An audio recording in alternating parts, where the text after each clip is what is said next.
All right, what the fuck?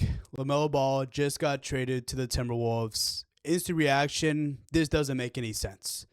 I don't know if Anthony Edwards came to the front office and said, hey, I need LaMelo Ball. If he did, I don't know what he's thinking because I just don't see the fit. LaMelo Ball is a very ball dominant point guard slash shooting guard. He can play both. And I don't think he's a winning player. He hasn't proven that in his 5 years in the league so far, being with the Charlotte Hornets. Hasn't even taken them to the playoffs, only to the play-in. Anthony Edwards is the main guy, and I don't know if LaMelo Ball is willing to relinquish, being on the ball so much. But I think what people don't talk about is that they had to give up Naz Reid. Why would you give up Naz Reid? He was a very critical piece the last couple years, a reason why you guys were able to make the Western Conference Finals. Naz Reid is a really good player. And now you're losing a lot of front court depth by doing that. And then they gave up some other picks.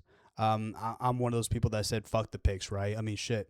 If you're able to win a championship like the Knicks did, then definitely fuck the picks. But I didn't realize that LaMelo Ball had this much value on the trade market. I guess he did, because I don't know why you'd give up that much just for a player that isn't a winning basketball player. He hasn't proven that in the NBA. He hasn't proven that even when he was in high school. So I don't know what you hope to change out of him, because up to this point, he hasn't been a winning basketball player. This instantly makes the Wolves worse, just from the get-go. If they would have just kept the roster the same, I actually do think Julius Randle was a good move of getting him out of there. Addition by subtraction is what I like to say. That way you can have Anthony Edwards completely running the show, not having Julius Randle. And I know it seemed like he was pretty comfortable being second fiddle. Although there's a lot of times where I'm like, Julius Randle, what the fuck are you doing? Much like when he was on the Knicks, right?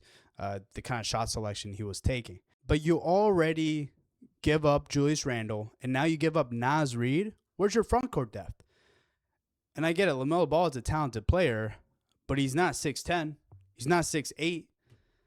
So I don't know what their next move is, because as of right now, they just have Rudy Gobert. They have a lot of question marks up to this point. What makes this even worse is that they didn't have any first-round selections. They traded that away. So they legitimately only have Rudy Gobert to protect the rim. I don't know. It doesn't make any sense.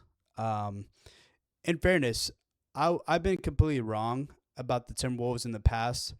I thought that them adding Julius Randle didn't make any sense, and they still made the Western Conference Finals, so I guess it is still possible they can be good with LaMelo. But as of this current point, there has been any evidence to suggest that LaMelo Ball could be a second option and win. There hasn't been. So I don't know how the Timberwolves expect their fans to believe that this would be any different. This instantly makes the Wolves worse. Now, they're a first-round exit, in my opinion. I think they could still get to the playoffs. Don't get me wrong. It does feel like they're trending downward, though. They used to be a 3 seed a couple years ago. Now they're trending downward into the 4th, 5th, 6th seed. So the trades that they have been doing, I think it starts with the Karl Anthony Towns trade. I get it. Karl Anthony Towns is probably was a very weak second option, but they did get you all the way to Western Conference Finals. Now you don't go forward, you don't go backwards to Julius Randle. You kind of stay the same. You go back to Western Conference Finals. However, you're not trending upward. If you're not making trends that makes your team better, then what the fuck are you doing? But yeah, Wolves get worse, and the rest of the West is going to continue to get better. The Oklahoma City Thunder, they got hopefully their Wemby stopper, Adamara. So hopefully he can be their solution for years to come to be able to stop Wembanyama. You got the Spurs. They're not going anywhere. As long as they're able to keep their young core, which I feel like that championship window is closing faster than you might think. just because as soon as those rookie contracts expire, they're going to have to start paying and they can't pay everyone, right? Dylan Harper, that's already kind of an internal problem. It's a good problem, but it's still a problem. Where Dylan Harper is going to want a starting role, De'Aaron Fox is there. They're going to have to find a new team for De'Aaron Fox very, very soon. The Nuggets aren't going anywhere. Just as long as Jokic is still in the Nuggets, they're not going anywhere. They're going to be contending to hopefully make it back to the finals. They haven't been back since 2023, so hopefully they're hoping that it just clicks. Last year, a lot of new pieces coming into the fold from their championship roster, and so they're hoping that year number 2, they get to gel a lot more and they could hopefully make it back to the finals. I'm telling you guys are sleeping on the Suns.